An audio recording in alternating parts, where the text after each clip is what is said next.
در این میدان مکه بعد جمع‌آوری گندم این حاصل دومی این زمین است. این میدان در کنار دریای سرخاب میدانی سنگزور بود.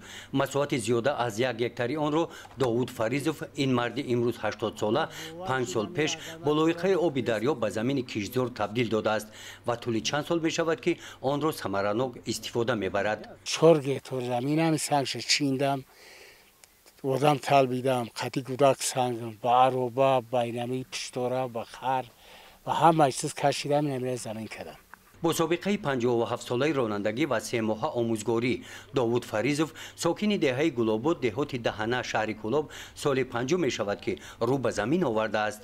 در این مدت او زمین‌های سالها بکار خوابیده سنگ‌ها را به زمین کشت مبدل نموده ایستاده است. اما که داوود میگوید که این اقدامش در پیروی به تاکیدهای سرور دولت میباشند و از دولت تنج و آسایش‌تر شکرانه نموده. میگوید اندک هم باشد با چنین اقدام در فراوانی محصولات‌های غذایی سهم گذار باشد. 150 خوشه گندم این ما گرفتم. نمی گندم مویره دودیسم. آنا بعدی گندم جگوریش کردم، جگوریش رسیده قریب.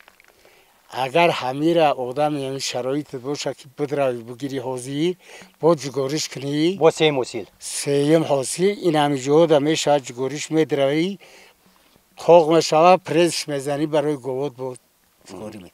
او میدان زمین‌های سنگاو را نشان داده به ما میگوید که زمین‌های با کشتزار مبادل کردهش همین گونه پوری سنگ بودند. سنگ‌ها را چیده به میدان آب مانده است. لایقه آب دریا تکشین شده خاک شدند. آب صاف باشد بیرون شده است.